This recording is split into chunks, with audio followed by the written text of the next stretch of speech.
Graça e paz, África e o mundo. Aqui é Gildo Rafael.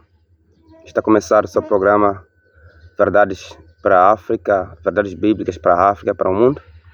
Sejam todos bem-vindos.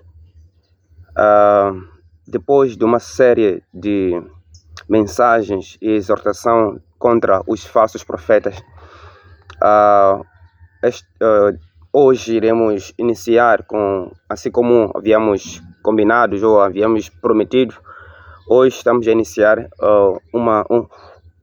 uma série de exortações, de verdades, para podermos perceber quais são as características de um salvo, características de um filho de Deus, características de um cristão. E nós iremos, aliás, essa tem sido a pergunta de muita gente. Como saberei que sou uma pessoa salva? Como saberei que sou um cristão de verdade? Eu gostaria que acompanhassem todos os episódios ou todos os sermões que nós iremos dar durante toda semana. E vai ser de grande edificação para todos nós. Que o Criador possa nos ajudar. E nós iremos usar aquilo que o Senhor Jesus disse no Sermão de Montes, que é considerado como um monte de bem-aventuranças. O primeiro bloco dos ensinamentos do Senhor Jesus Cristo, lá no Mateus, capítulo de número 5.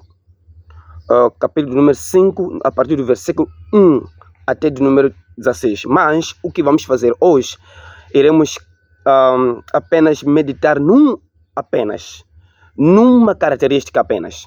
O nosso tempo é muito curto, que não vai ser possível nós conseguirmos terminar com todas as características possíveis. Diz assim a palavra do Senhor, capítulo do número 5, versículo do número 1. Vendo as multidões, subiu Jesus ao monte e se assentou. Seus discípulos aproximaram-se dele e começou a ensiná-los, dizendo. Então o Senhor Jesus, ele viu multidões e quando ele subiu ao monte, ele assentou-se. Essa era a característica dos ensinamentos ou dos mestres daquela época. Quando quisessem dar ensino aos seus discípulos, eles faziam de sentar, os seus discípulos vinham a sentar próximos dos pés do seu mestre. É assim como Jesus fez. Os seus discípulos aproximaram-se dele e começou a ensiná-los, dizendo. Então veja o que Jesus quer começar aqui a trazer, qual é a tônica do reino dos céus, qual é a característica do povo que herda ou que vai herdar ou que deve herdar a vida eterna, qual é a característica dos filhos de Deus. Importa primeiro perceber que quando falamos de uma pessoa salva, a salvação é dada por Deus. A salvação é uma dádiva de Deus. Lembra o que o apóstolo Paulo diz em Efésios capítulo 2:8, pela graça sois salvos mediante a fé, e isso não vem de vocês, é o dom de Deus. E o próprio apóstolo Paulo no Romanos capítulo 6 diz que o salário do pecado é a morte, mas o dom gratuito de Deus é a vida eterna. Então a vida eterna é uma graça, é um dom que é dado por Deus. Uma graça é algo que nós somos dados sem nós merecermos. Então, o João Batista, quando estava a batizar, muitos fariseus vieram para poder ser batizados. Ele disse que raça de víboras, quem vos induziu para fugir da ira vindoura? Produzir frutos dignos de arrependimento. Então, outras palavras, a salvação vem de Deus. E para essa salvação vir, nós somos regenerados pelo Espírito Santo. E quando há regeneração, existe aquele que nós chamamos de arrependimento. Depois do arrependimento vem fé. E essa fé que mostra que já somos salvos. A salvação é pela fé em Jesus Cristo. Mas essa mesma fé, que nós professamos, não é nossa própria fé. É o Criador que dá. Porque nós aprendemos e sabemos que um ser humano natural, por si mesmo, não pode ir a Deus. Por si mesmo, ele não ama a Deus. Então, sem que Deus possa lhe regenerar, ele não tem capacidade de poder ir a Deus por si. É preciso alguém para poder, porque ele nasce morto nos seus delitos e pecados, apenas ele é vivificado. Quando é vivificado, é aí onde ele crê, é onde ele arrepende-se e crê no Senhor Jesus Cristo e é salvo. Então, aqui diz que o Senhor Jesus, bem-aventurados os pobres em espírito, pois deles é o reino dos céus.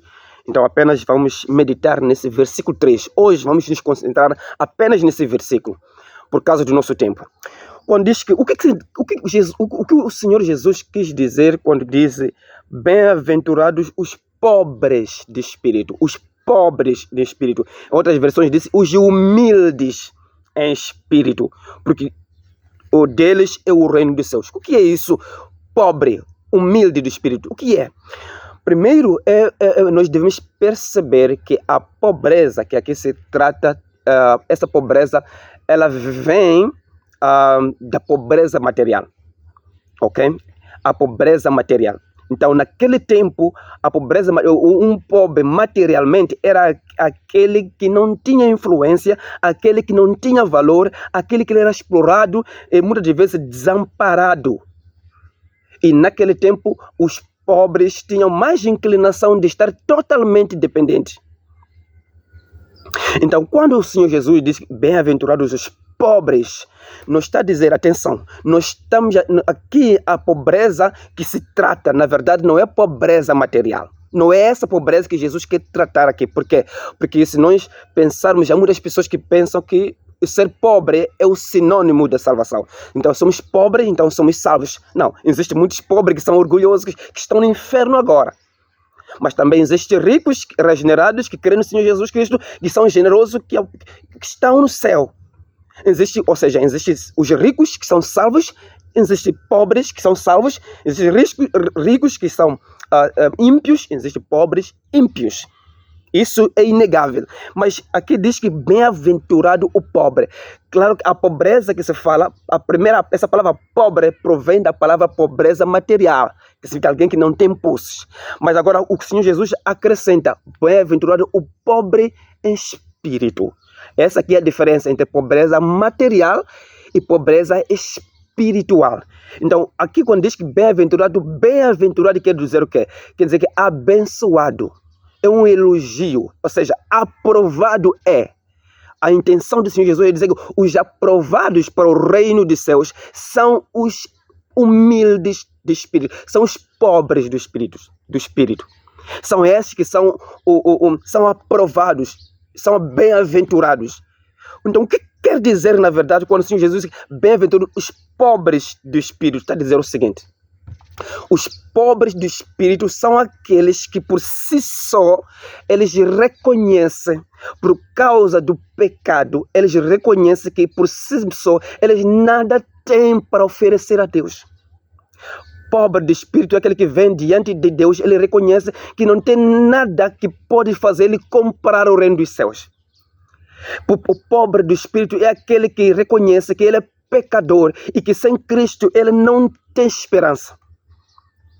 Pobre de espírito é aquele que é totalmente dependente de Deus. E veja só, quando Jesus falava de pobre de espírito, existiam fariseus que se consideravam melhores, que se consideravam os donos dos céus, que se consideravam como filhos, que se consideravam como filhos de Abraão. São os fariseus que estudavam as escrituras, eles se achavam os melhores dos melhores, os santos dos santos. Eles não dependiam de Jesus, até são eles que perseguiram Jesus, porque achavam Jesus como alguém que não estava a seguir a lei de Moisés. Mas Jesus disse: bem-aventurados os pobres do espírito, vocês que acham que não tem nada, que se acham pecadores.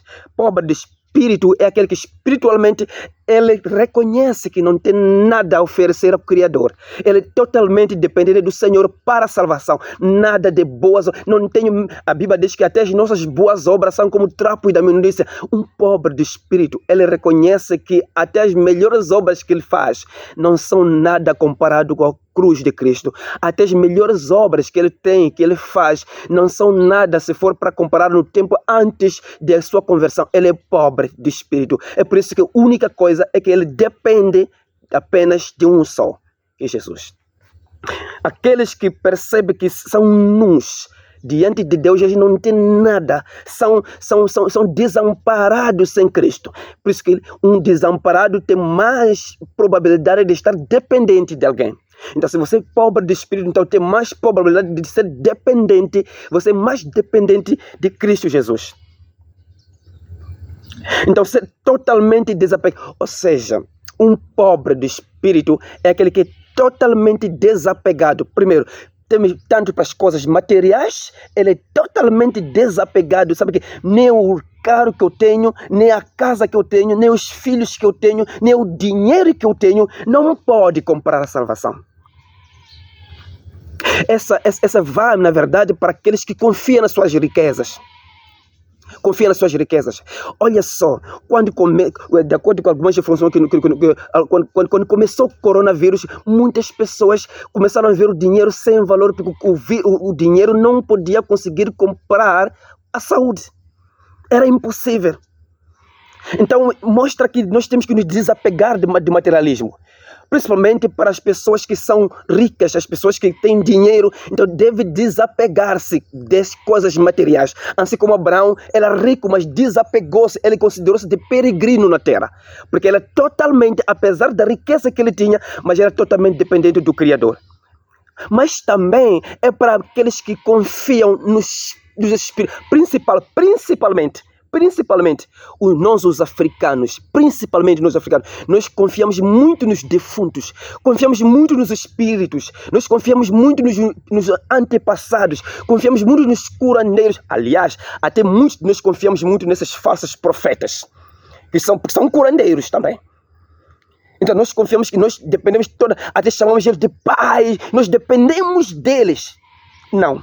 A nossa confiança é saber que nós não temos nada senão Cristo. Esse é pobre de espírito. Não tem nada que confio. Nem espírito, nem profeta, ninguém. Não confio em ninguém senão Cristo.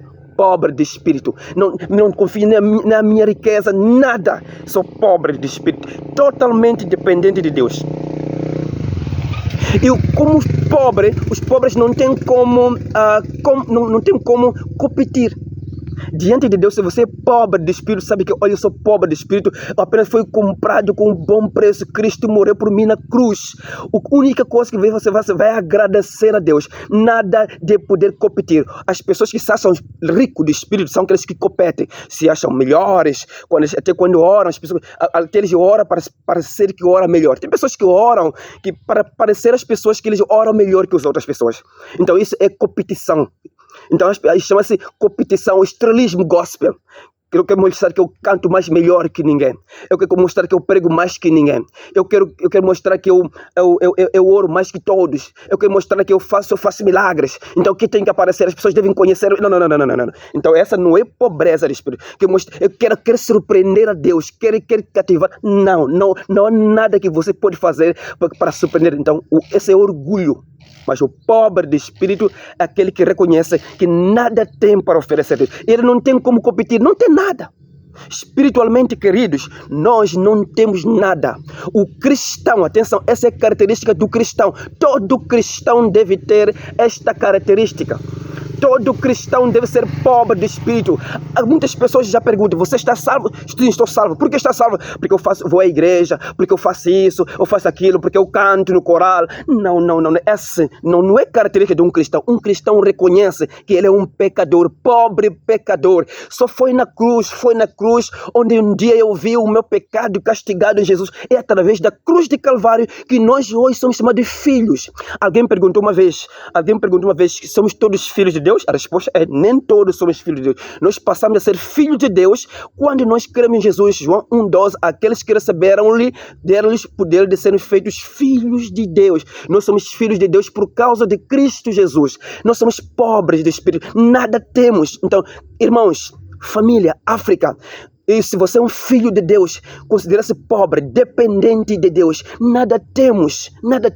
Então confia no Senhor, orem, busca o Senhor, peça para te perdoar os seus pecados, porque nada temos que podemos oferecer a Ele, senão a nossa própria vida, senão estamos dependentes dEle. Nada que nós fazemos, nada que somos, que podemos impressionar o nome dEle. Nada que podemos fazer por impressionar a Cristo Jesus. Pobre de espírito é aquele que reconhece que nada tem. nada tem para oferecer a Jesus. Nada tem que merece salvação. A salvação é totalmente de graça. As nossas boas obras não compram a salvação. As nossas boas obras apenas mostram que fomos salvos. Essa é a mensagem de hoje. Bem-aventurados os pobres de espíritos, porque deles é o reino dos céus. Ou seja, são esses tipos de pessoas que vão para os céus. São esses tipos de pessoas que têm características das pessoas que estão lá no céu. Ou são essas pessoas, esse tipo de pessoas que vão herdar a vida eterna. Bem-aventurados os pobres do espírito, porque deles é o reino dos céus. Que Deus abençoe, porque dele, por ele, para ele são todas as coisas. Glória, pois, a ele eternamente. Amém. Muito obrigado.